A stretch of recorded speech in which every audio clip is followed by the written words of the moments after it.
Hello అండి, అందరికీ నమస్తే, గుడ్ మార్నింగ్. నేను మీ శ్రీనివాస్ని. న్యూస్ అనాలిసిస్ వీడియోకి స్వాగతం. సో చివరి వరకు చూడండి, లైక్ చేయండి, షేర్ చేయండి. కొత్త వాళ్ళు సబ్స్క్రైబ్ చేసుకోండి. వైఎస్ఆర్ కాంగ్రెస్ పార్టీ వాళ్ళు పాపం ఒక గొయ్యి తవ్వారు. దానిలో కూటమిని తోసేద్దామని, నారా లోకేష్ గారిని తోసేద్దామని. కానీ ఈ రాష్ట్రంలో 15,941 మంది కొత్త ఉపాధ్యాయులు ఉన్నారు చూసారా. 2025 మెగా డిఎస్సి ద్వారా రిక్రూట్ అయిన వాళ్ళే నెమ్మదిగా వైసీపీ నా గోతులో తోసేసి పూడ్చిపెట్టేస్తున్నారు. దీని మీద నేను పూర్తి విశ్లేషణ నిన్న చెప్పా. వైసీపీ తను తీసిన గోతులో తానే పడుతోంది అని. వీలైతే అది చూడండి. ఎందుకంటే మెగా డిఎస్సి విషయంలో వైసీపీ చల్లుతున్న బురద చివరికి వెళ్ళి వాళ్ళకే అంటుకుంటుంది. అండ్ వాళ్ళు తీసిన గోతులో వాళ్ళు పడే అవకాశం ఉంది. తాను తీసిన గోతులో పడ్డ వైసీపీ ఇది ఊహించని తిరుగుబాటు. ఎందుకు ఈ మాట అన్నానంటే, నిన్న ఉపాధ్యాయులు ఇదిగోండి, నిన్న విజయవాడలో ఉపాధ్యాయులు దాదాపుగా 4,000 మంది 3 రోజుల కిందట చంద్రగిరి నియోజకవర్గంలో ఉపాధ్యాయులు, వారి కుటుంబ సభ్యులు, అండ్ ఒక 10-12 రోజుల కిందట కర్నూలులో కొండారెడ్డి బురుజు దగ్గర వేలాది మంది ఉపాధ్యాయులు. సో ఇట్లా రాష్ట్ర వ్యాప్తంగా కొత్తగా రిక్రూట్ అయిన ఉపాధ్యాయులు రోడ్డు ఎక్కుతున్నారు. వారితో పాటు వారి తల్లిదండ్రులు, కుటుంబ సభ్యులు అండ్ పాత ఉపాధ్యాయులు కూడా రోడ్డు ఎక్కుతున్నారు. ఎందుకంటే వైఎస్ఆర్ కాంగ్రెస్ పార్టీ వాళ్ళు వాళ్ళ రాజకీయం కోసం ఎటువంటి ఆధారాలు లేకుండా ఈ మెగా డిఎస్సి ద్వారా రిక్రూట్ అయిన ఉపాధ్యాయుల ఆత్మాభిమానాన్ని దెబ్బకొడుతున్నారు, వాళ్ళని అవమానపరుస్తున్నారు. నేను, మా కుటుంబంలోని వారందరం జగన్ అభిమానులమే. నేను డిఎస్సి కోసం ఎంత కష్టపడ్డానో నాకే తెలుసు. ఎంతో కష్టపడి చదువుకోవడం ద్వారా మెరిట్తో ఉద్యోగం సాధించా. కూటమి ప్రభుత్వంలో మీ అభిమానికి కూడా ఉద్యోగం వచ్చింది. నేను డబ్బు ఇచ్చి ఉద్యోగం తెచ్చుకున్నట్టుగా మాట్లాడుతుంటే చాలా బాధ వేసింది. ఇక నుంచి నేను జగన్ అభిమానిని కాదు అని ఎండి ఫసీం అలీ, పశ్చిమ గోదావరి జిల్లా నరసాపురానికి చెందిన ఫసీం అలీ మాట్లాడారు. ఇటువంటి వాళ్ళు ఎంతమందో. సో ఒక్క డిఎస్సి ఇవ్వని అసమర్థ వైసీపీ అని ప్రవీణ్ కుమార్ అనే వ్యక్తి, వాళ్ళు 5 ఏళ్ళ అధికారంలో ఉన్నప్పుడు ఒక డిఎస్సి కూడా ఇవ్వలేదు. కూటమి ప్రభుత్వం డిఎస్సి ఇచ్చి రిక్రూట్మెంట్ చేసుకుంటే మా మీద అవమానపరుస్తున్నారు. ఉపాధ్యాయులను అవమానపరిస్తే పుట్టగతులు ఉండవు. రేయింబవుళ్ళు కష్టపడి చదివి ఉద్యోగాలు తెచ్చుకున్నాం. అధికారంలో ఉండగా ఒక్క డిఎస్సి ఇవ్వకుండా ఇప్పుడు కుట్ర బుద్ధితో నిస్సిగ్గా వైసీపీ ఆరోపణలు, గ్రూప్ 1 అక్రమాలను కప్పిపుచ్చడానికి మాపై నిందల. పాఠాలే కాదు గుణపాఠాలు కూడా చెబుతాం. వాస్తవాలు తెలుసుకొని బురజల్లడం మానుకోండి. ఆనందించే సమయంలో ఆవేదనకు గురి చేస్తున్నారు.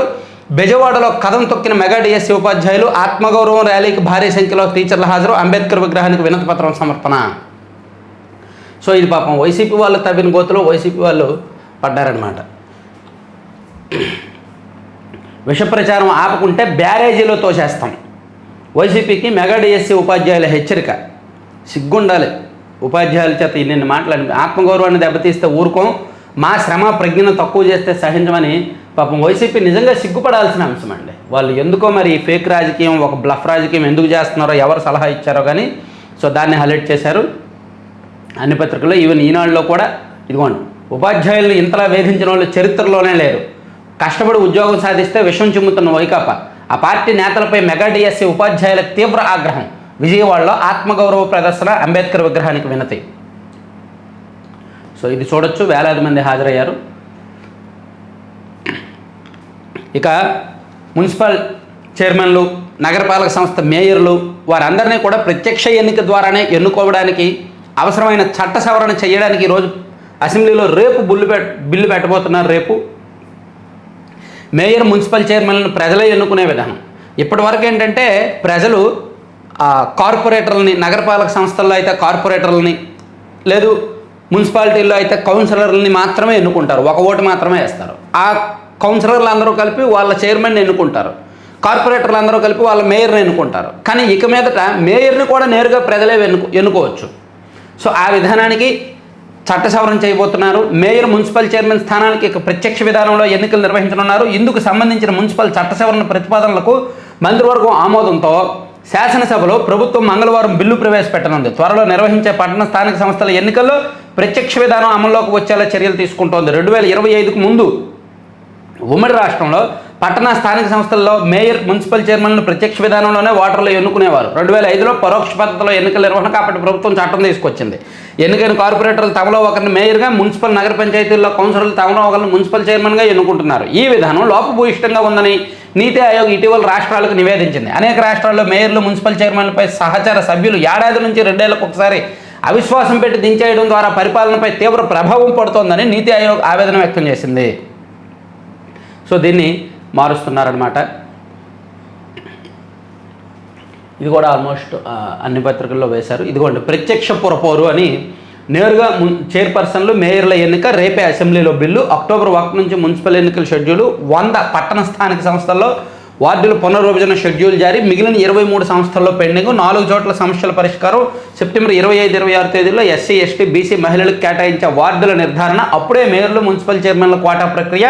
27, 30 మధ్య రిజర్వేషన్ ఖరారు. గెజిట్ మొత్తం ప్రక్రియకు 45 రోజులు. ఇప్పటికే ప్రారంభమైన ఓటర్ల జాబితా కసరత్తు.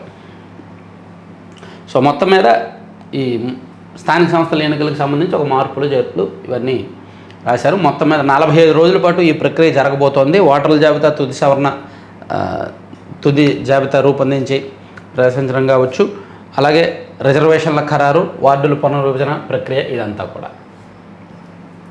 ఈనాడులో ఒక బ్యానర్ వార్త ఏమిటంటే త్రివిధ దళాలకు త్వరలో మహిళలు కూడా చీఫ్లుగా అయ్యే అవకాశం ఉంది అని సైనిక దళాల వైద్య విభాగం అధిపతి surgeon vice admiral Arti Sarin గారి ఇంటర్వ్యూ ఈనాడులో పైన ఇచ్చారు. భవిష్యత్తులో జరుగుతుందని నమ్ముతున్న ఆర్మీ, నేవీ, ఎయిర్ ఫోర్స్లో అతివలకు మంచి అవకాశాలు, శిక్షణ, దేశ రక్షకులకు అత్యుత్తమ వైద్యమే మా లక్ష్యం. యుద్ధంలో తోటి సైనికుడే చికిత్స చేసేలా తర్ఫీదు ఇస్తున్నాం. గాయపడిన జవాన్లను డ్రోన్లతో తరలించే సాంకేతికత వస్తోంది. ఒకప్పుడు పురుషులకే పరిమితమైన త్రివిధ దళాల్లో మహిళల ప్రాబల్యం అంతకంతకు పెరుగుతోంది. షార్ట్ సర్వీస్ కమిషన్తో ప్రారంభించి ఆ తర్వాత శాశ్వత కమిషన్ అవకాశాలను పొందారు. ఫైటర్ పైలట్లుగాను అవకాశం దక్కించుకున్నారు. పురుషులకు ధీటుగా రాణిస్తున్నారు. భవిష్యత్తులో వారు ఆర్మీ, నౌకాదళం, వాయుసేనకు అధిపతులుగా ఎదిగే అవకాశం కూడా ఉంది అని ఆమె ఇంటర్వ్యూలో ఇచ్చారు. సో ఇవన్నీ. ఇక తేమ లేక మొలక రాక 3 సార్లు నాటిన ఎదగని పత్తి మొక్కలు. తీవ్ర వర్షాభావ పరిస్థితులు, అధిక ఉష్ణోగ్రతలు, వేడి గాలులతో రాలుతున్న పిందె. అడపాదడపా కురిసిన వానలకు రైతులు పత్తి విత్తనం వేశారు. అరకొరగా మొలిసింది. ఖాళీల్లో మరోసారి విత్తారు. అందులో కొంత మొలిచింది. ఈలోగా మొదట మొలిచిన మొక్కల్లో కొన్ని చనిపోయాయి. దాంతో వారు 3వసారి మళ్ళీ విత్తారు. వర్షాభావ పరిస్థితుల నేపథ్యంలో అధిక శాతం రైతులు ఇలా 2-3 సార్లు ఒక్కో ఎకరాకు 3 నుంచి 4 ప్యాకెట్లు పత్తి విత్తనాలు వేయాల్సి వచ్చింది. కొన్ని చోట్ల మొక్కలు మోకాలి ఎత్తు వరకు ఉంటే మరికొన్ని చోట్ల నేల బారినే ఉండిపోతున్నాయి. ఎల్నినో ప్రభావం. సో గుంటూరు, ప్రకాశం జిల్లాల్లో, కొన్ని చోట్ల పల్నాడు జిల్లాల్లో మొక్క ఒక చోట ఏమో మోకాలు ఎత్తు ఎదిగితే ఇంకో చోట నేల బారినే ఉండిపోతుంది. అది బాగాలేదని రాశారు. ఇక నేడు విశాఖకు నితిన్ నబీన్ 18న భాజపా రాష్ట్ర కార్యవర్గ విస్తృత స్థాయి సమావేశం. భాజపా జాతీయ అధ్యక్షుడిగా బాధ్యతలు స్వీకరించిన అనంతరం నితిన్ నబీన్ తొలిసారి విశాఖ రానున్నారని ఆ పార్టీ అధ్యక్షుడు పివిఎన్ మాధవ్ పేర్కొన్నారంట. ఓకే. ఉపాధ్యాయులను ఇంతలో వేధించిన ప్రభుత్వం చరిత్రలో లేదు అని ఇక్కడ లోపల పేజీల్లో. ఇక శ్రీశైలానికి భారీగా పెరిగిన భక్తుల రద్దీ, స్తంభించిన ట్రాఫిక్. వరుసగా 2 రోజులు సెలవు వచ్చేసరికి తమిళనాడు గవర్నమెంట్ వాళ్ళు తెలుగులో కూడా ఇచ్చారండి. తెలుగు పత్రికల్లో కూడా యాడ్ ఇచ్చారు. 100 రోజుల పాలన అంట, అన్ని తరాలు మెచ్చిన ప్రభుత్వం అని.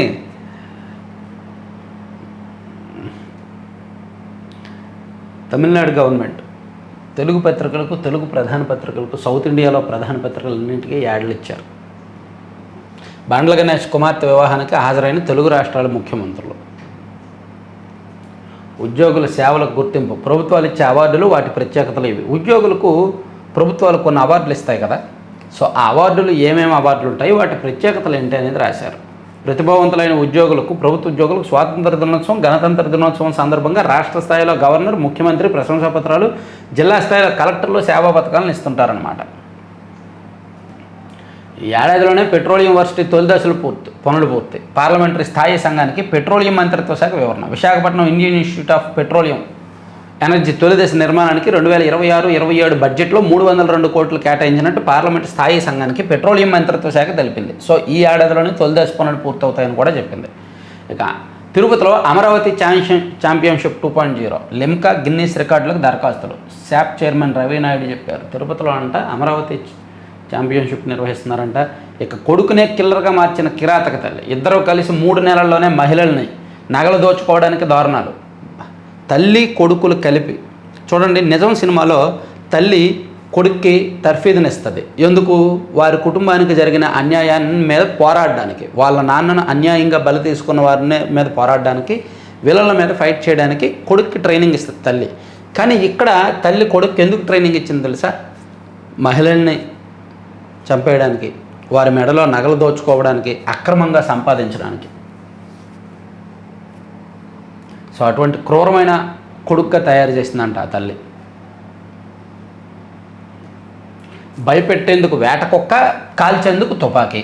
గంజాయి విక్రయాలను వ్యవస్థీకృతంగా మార్చిన బొల్లా బ్రదర్స్. రిమాండ్ రిపోర్ట్లో కీలక అంశాలు ప్రస్తావించిన ఈగల్. గంజాయి రవాణా చేసేందుకు నెంబర్ ప్లేట్ లేని అద్దె వాహనాలు, ఒక ప్రాంతానికి తీసుకెళ్లిన వాహనాన్ని మరోసారి తీసుకెళ్లకుండా ఎత్తులు, పోలీసులు వస్తే బెదిరించడానికి వేట కుక్క, రక్షణకు ఎయిర్ గన్. బొల్లా బ్రదర్స్ మత్తు దందా వెనుక విస్తుపోయే అంశాలు ఉన్నాయంట. దేశం అభివృద్ధి చెందుతుంటే రేషన్ లబ్ధిదారులు పెరుగుతారా? సదస్సులో సుప్రీంకోర్టు విశ్రాంత న్యాయమూర్తి B Sudarshan Reddy. Okay, award ఆనందం, అంతలోనే విషాదం. గుండెపోటుతో 108 టెక్నీషియన్ మృతి. పాపం ఈయనకు అవార్డు వచ్చింది, అంతలోనే గుండెపోటు వచ్చింది. ఎంబీబీఎస్ విద్యార్థి బలవన్ మరణం. బలహీన వర్గాల హక్కుల సేనాని సర్దార్ గౌతుల అచ్చన్న. సీఎం చంద్రబాబు గారు.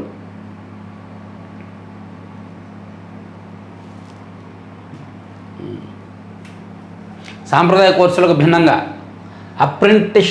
అప్రెంటిస్షిప్ డిగ్రీలు రూపొందించిన ఉన్నత విద్యా మండలి అంటండి. 3 ఏళ్ల డిగ్రీలో చివరి ఏడాది మొత్తం అప్రెంటిస్షిప్, 2 ఏళ్లలోనే థియరీ మొత్తం పూర్తి చేసుకునేలా కోర్సుల రూపకల్పన. ఉన్నత విద్యా కమిషన్కు చేరిన ప్రతిపాదన. డిగ్రీకి యాక్చువల్లీ విలువ తగ్గిపోతుంది. పిల్లలు అరకొర ప్రతిభ ఉన్న వాళ్ళు కూడా, ఎంసెట్లో ర్యాంకు రాని వాళ్ళు కూడా కన్వీనర్ కోటాలోనో మేనేజ్మెంట్ కోటాలోనో డబ్బులు ఇచ్చో ప్రైవేట్ యూనివర్సిటీల్లోనో ప్రైవేట్ ఇంజనీరింగ్ కాలేజీల్లోనో చేరిపోతున్నారు ఏదో ఒకలాగా. అంటే ఎంతైనా ఇంజనీరింగ్కే మొగ్గు చూపుతున్నారు. ఇంటర్మీడియట్ పూర్తి చేసిన తర్వాత మోర్ దాన్ 80% విద్యార్థులు అటే వెళ్తున్నారు. సో అందుకే డిగ్రీ వైపు రావాలి అంటే డిగ్రీలో నైపుణ్యం జోడించాలి అని డిగ్రీకి గత కొన్ని సంవత్సరాలుగా మార్పులు, సంస్కరణలు తీసుకొస్తున్నారు. దానిలో భాగంగా ఈ సంవత్సరం 2 సంవత్సరాలే తీరే అంట. చివరి సంవత్సరం మొత్తం అప్రెంటిస్షిప్ ఉండేలాగా మార్పులు చేశారు. ఇక నేటి నుంచే అసెంబ్లీ సమావేశాలు. తొలి రోజు మెగా డిఎస్సి 2025పై మంత్రి లోకేష్ ప్రకటన. ఎల్నినో ప్రభావంపై లఘు చర్చ. సో డిఎస్సి సహా అన్నిటిపైన అసెంబ్లీలో మాట్లాడండి. ప్రభుత్వంతో సమాధానం ఇప్పించే బాధ్యత నాది. వైకాపా ఎమ్మెల్యేలకు స్పీకర్ అయ్యన్న పాత్రుడు సూచన. రారండి, మీరు ఎన్ని చెప్పినా వాళ్ళు రారు. గవర్నర్ కోటాలో ఎమ్మెల్సీలుగా వర్ల రామయ్య, దళవాయి రమాదేవి. దళవాయి రమాదేవి అంటే అంగన్వాడీ సంఘం అధ్యక్షురాలు కదా ఆమెకు అవకాశం ఇస్తున్నారంట. అలాగే వర్ల రామయ్య గారు పాపం ఎప్పటి నుంచో టీడీపీ ఆఫీసులో అలా ఉన్నారు. రాజ్యసభ రాకపోయినా 2 సార్లు నామినేషన్ వేశారు. సో అందుకని ఆయనకు ఇస్తున్నారు. ఇక బీసీ రిజర్వేషన్ల ఖరారుకు రాష్ట్రాన్ని యూనిట్గా తీసుకుంటే ఎలా ఉంటుంది పరిశీలించాలని సీఎం ఆదేశం. బలపడుతున్న అల్పపీడనం. చిన్న గాయమే ప్రాణాంతకం కావచ్చు. నిర్లక్ష్యం చేస్తే సెల్యులైటిస్ వచ్చే ప్రమాదం. వర్షాకాలం, వానకు తడిసిన ఆరని దుస్తులు ధరించిన గాయంపై వచ్చే దుద్దుర్లు, వరద ప్రవాహంలో నడిస్తే అయ్యే గాయాలు అవన్నీ షరామామూలే.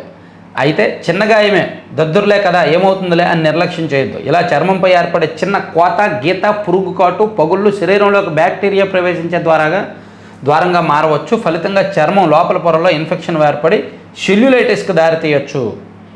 సో ఇది ప్రమాదం జరుగుద్ది. సో దీన్ని నిర్లక్ష్యం చేయొద్దు.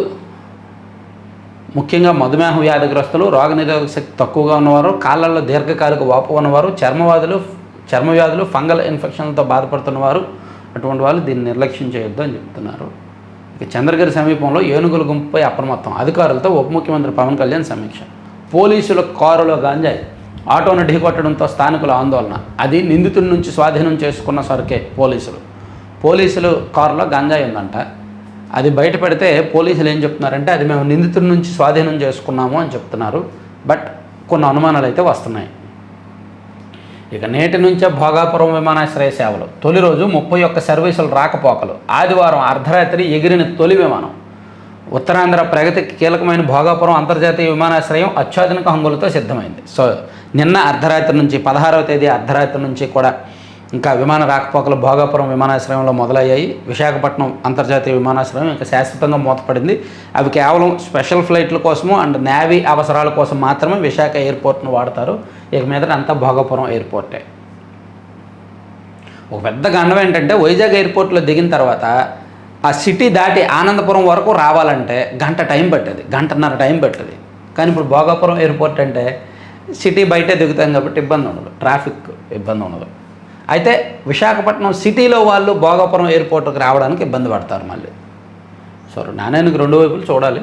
ఇక నైపుణ్యం ఉపాధి మార్గాల వైపు ఆంధ్రప్రదేశ్ యువత అవకాశాలను సద్వినియోగం చేసుకోవాలి. ఆర్ట్ ఆఫ్ లివింగ్ వ్యవస్థాపకులు శ్రీ రవిశంకర్ ఆంధ్రప్రదేశ్ యువతకు నైపుణ్య శిక్షణ ఇప్పించి ఉపాధి కల్పించేందుకు ముఖ్యమంత్రి చంద్రబాబు కృషి చేస్తున్నారని ప్రముఖ ఆధ్యాత్మిక గురువు ఆర్ట్ ఆఫ్ లివింగ్ ఫౌండేషన్ వ్యవస్థాపకులు శ్రీ రవిశంకర్ కొనియాడారు. జిఎంఆర్ వరలక్ష్మి ఫౌండేషన్ ఆధ్వర్యంలో విజయనగరం జిల్లా భోగాపురం మండలం గూడిపోలసలో నెలకొల్పిన నైపుణ్యాభివృద్ధి కేంద్రాన్ని ఆదివారం సాయంత్రం ఆయన ప్రారంభించారు. సంవత్సరానికి 1000 మందికి ట్రైనింగ్ ఇస్తారంట.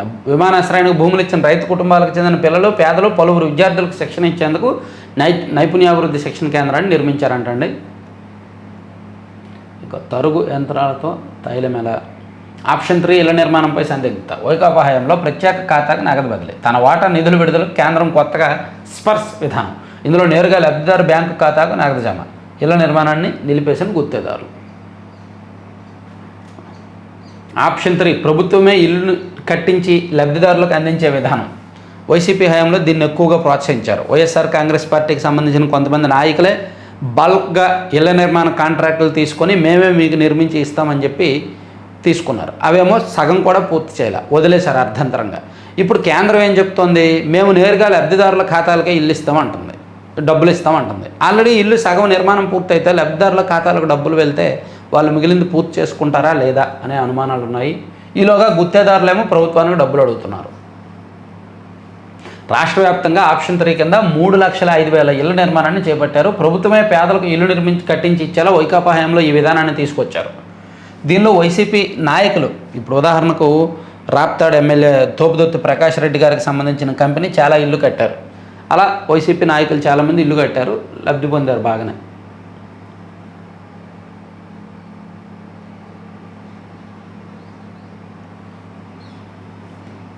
గౌతల అచ్చన్న పోరాట స్ఫూర్తికి నేటి తరం ఆదర్శం, మంత్రి సవిత గారు. సరే, ఇవన్నీ ఈనాడులో అంశాలు. ఈనాడు పక్కన పెట్టి సాక్షికి వెళ్తే సమరశంఖం పూరిద్దాం, ఉద్యోగులకు ఏపీజేఏసీ అమరావతి చైర్మన్ బొప్పరాజు వెంకటేశ్వర్లు పిలుపు. న్యాయమైన హక్కుల సాధన కోసం ఈ నెల 28న విజయవాడలో రాష్ట్ర స్థాయి సదస్సు. ఎందుకో ప్రభుత్వం ఉద్యోగుల విషయంలో నిర్లక్ష్యంగా ఉంటుంది. ఉద్యోగులు అడిగిన పిఆర్సీ కావచ్చు, ఐఆర్ కావచ్చు, అండ్ వాళ్ళకి ఇవ్వాల్సిన బకాయిల్లో ఒక దశ ఇచ్చి మిగిలింది పరిస్థితి బాగాలేదు, 1 సంవత్సరంలో చూద్దాం, 6 నెలల్లో చూద్దాం అని వాళ్ళని అడగడంలో తప్పేమీ లేదు.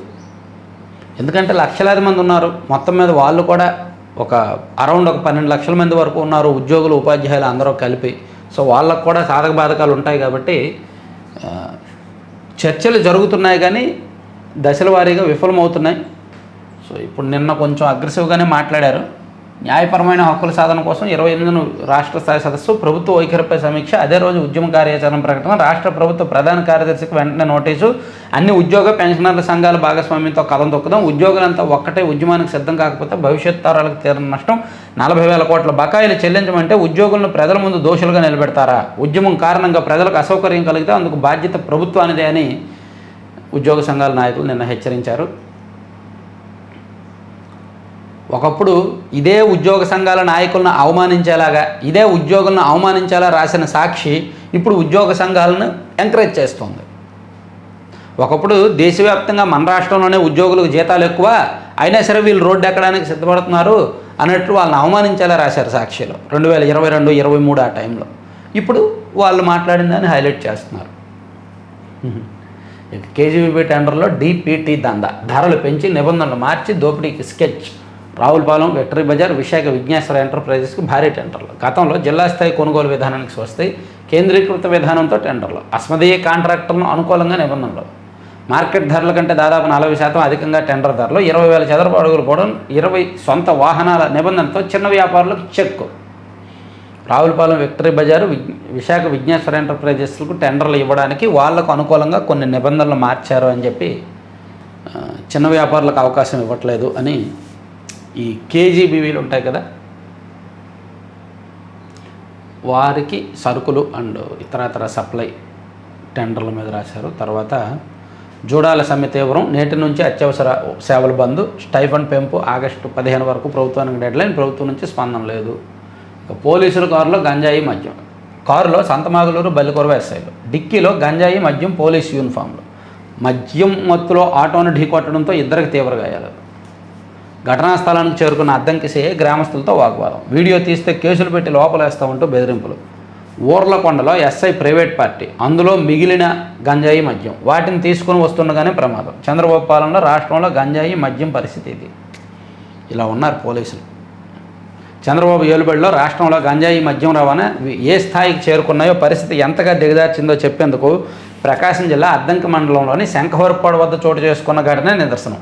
పోలీసులు ప్రయాణిస్తున్న కారులో మద్యం బాటిళ్లు, గంజాయి ప్యాకెట్లు, పోలీస్ యూనిఫామ్లో ఉండడం కలకలం రేపుతోంది. అంతేకాక మద్యం మత్తులో ఉన్న పోలీసు కారు డ్రైవర్ ఓ ఆటోను ఢీకొట్టడంతో ఆటోలోని ఇద్దరు తీవ్రంగా గాయపడ్డారు. కారులో సంతమాగులూరు ఎస్ఐ నాగమల్లేశ్వరరావు, బల్లికొరవ ఎస్ఐ నాగరాజు ఉన్నారని స్థానికులు అంటున్నారు. ఎలా తయారయ్యారండి పోలీసులు? ఒక ప్రైవేట్ పార్టీలో పార్టీ ఇచ్చారంట, ప్రైవేట్ పార్టీలో అవి ఇచ్చి అక్కడ మిగిలిన దాన్ని తీసుకొస్తున్నారంట. అసలు పోలీసులు ఎలా ఎంకరేజ్ చేస్తారు మద్యం మత్తులో డ్రైవ్ చేయడానికి ఒక డ్రైవర్ని? పోలీసులు, ఆంధ్రప్రదేశ్ పోలీసులు వ్యవస్థ సిగ్గుపడేలా చేస్తున్నారు, రాష్ట్రం తలదించుకునేలా చేస్తున్నారు. ఆల్రెడీ విజయవాడ కృష్ణలంక కేసు ఉంది, మెడ మీద కత్తిలా వేలాడుతోంది. ఇప్పుడు ఇటువంటి ఈ మధ్య ఈ 2-3 నెలల్లో చాలా ఇన్సిడెంట్లు ఉన్నాయి. నేటి నుంచి అసెంబ్లీ సమావేశాలు, సంతోషం. అసెంబ్లీకి వెళ్ళొచ్చుగా, వెళ్ళమని చెప్పండి మీ పార్టీ వాళ్ళని, వెళ్ళమని చెప్పండి మాస్టర్. మీ పేరుతో పార్టీ ఉంది, అసెంబ్లీకి వెళ్ళకపోతే ఎలా? వెళ్ళమని చెప్పండి, అడగమని చెప్పండి. ఈ మెగా డిఎస్సి గురించి అసెంబ్లీలో అడగమని చెప్పండి.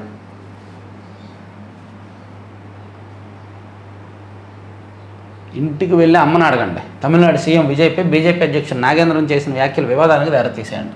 ఢిల్లీ దిశగా రైతుల పాదయాత్ర. భారత్ అమెరికా వాణిజ్య ఒప్పందానికి వ్యతిరేకంగా ఎస్కేఎం చేపట్టిన పాదయాత్రను హర్యానా పోలీసులు అడ్డుకున్నారు. సో వాళ్ళు ఢిల్లీ జంతర్ మంతర్ దగ్గర అవసరమైతే ధర్నా చేయడానికి రెడీ అవుతున్నారు. ఇక మాజీ మంత్రి, బెంగాల్ అసెంబ్లీ డిప్యూటీ స్పీకర్, మాజీ మంత్రి ఆశీష్ బెనర్జీ బీర్భూమ్ జిల్లా టీఎంసీ పార్టీ కార్యాలయంలో శ్రీమరణం. కాలువలోకి దూసుకెళ్ళిన కారు, బోటు ప్రమాదంలో మత్స్యకారుని మృతి. నా స్థలం వద్దకు వస్తే నన్నే చెబుతానంటున్నారు. బైపాస్ పక్కన ఉన్న కోటలో విలువైన స్థలాన్ని తప్పుడు డాక్యుమెంట్లు సృష్టించి టీడీపీ రాష్ట్ర తెలుగు యువత అధ్యక్షుడు రామకృష్ణ ప్రసాద్ కబ్జా చేశారని సయ్యద్ రోషన్ బి అనే మహిళ, ఆమె సోదరుడు రోషన్ బంధువులతో కలిసి పల్నాడు జిల్లా పిడుగురాల్లో ఆందోళనకు దిగారంట. తిరుమల నవంబర్ దర్శన కోట విడుదల. ఇక దమాగీపై దుమారం. మావోయిస్టులకు, ఏర్పాటువాదులకు మద్దతు ఇచ్చే వాళ్ళే దమాగీ నక్సల్. ప్రతిపక్షాలను ఉద్దేశించి ప్రధాని మోదీ మాట్లాడలేదు. పార్లమెంటరీ వ్యవహారాల మంత్రి కిరణ్ రిజిజు స్పష్టీకరణ. విమర్శలు గుప్పించిన కేంద్రం. దేశంలో మావోయిస్టు తీవ్రవాదం అంతమైనప్పటికీ దమాగీ నక్సల్స్, మేధో నక్సలైట్ల ప్రభావం మాత్రం సమాజానికి ముప్పుగా మారారని, వారిని గుర్తించి ఏకాకులను చేయాలని, పూర్తిగా పక్కన పెట్టాలని స్వాతంత్ర దినోత్సవ ప్రసంగంలో ప్రధాని నరేంద్ర మోదీ ప్రజలకు పిలుపునిచ్చిన నేపథ్యంలో దీని మీద అధికార విపక్షాల మధ్య ఒక పెద్ద రాజకీయ యుద్ధం జరుగుతోంది. సో మోదీ వ్యాఖ్యల పట్ల కాంగ్రెస్ సహా ప్రతిపక్ష నేతలు తీవ్ర ఆగ్రహం వ్యక్తం చేశారు. అసమ్మతిని అణచివేయడానికి విపక్షాలపై దమాగీ నక్సలైట్ అంటూ ముద్ర వేస్తున్నారని ఆరోపించారు. మరోవైపు మోదీ వ్యాఖ్యలను అధికార బీజేపీ నాయకులు సమర్థించారు. సో ఇది ఒక కొత్త గొడవ మొదలవుతోంది. తనకి జాతీయ స్థాయిలో రాజకీయాలు చాలా వేడిగా ఉన్నాయి. గడిచిన 2 నెలల నుంచి కూడా జాతీయ స్థాయిలో ప్రతిపక్ష పార్టీలు బలంగా ఉన్నాయి, బలంగా మారుతున్నాయి, బలంగా మాట్లాడుతున్నాయి, గళం విప్పుతున్నాయి అన్నమాట. ఈ 12 ఏళ్లలో తొలిసారి బీజేపీకి ఒక పెద్ద ప్రతిఘటన ఎదురవుతోంది. ఇక మూన్ బేస్ స్పేస్ రేస్ దశాబ్దాల కళ సాకారానికి రంగం సిద్ధమైంది. 6 ఏళ్లలో జాబిల్లిపై శాశ్వత మానవ ఆవాసం రెడీ. గ్రహాంతరాల శోధనకు ఇదే నిచ్చెన. నాసా, ఇస్రో, జాక్సా, ఈఎస్ఏలు కలిసికట్టుగా రెడీ చేస్తున్న మూన్ బేస్ వింతలు విశేషాలు రాశారు. ఇక బంగారం కొనాలా ఆగాల, రోడ్డు బాగలేదు, బిడ్డ దక్కలేదు, గోతులమయం కారణంగా గర్భిణికి తీవ్ర రక్తస్రావం. శ్రీకాకుళం జిల్లాలో చాలా దారుణమైన ఘటన. ఇవన్నీ సాక్షిలో ఇచ్చారండి. సాక్షిని మనం పక్కన పెడితే ఆంధ్రజ్యోతికి వెళ్తే, ఆంధ్రజ్యోతిలో ఈ 2 చెప్పుకున్నాం కదా.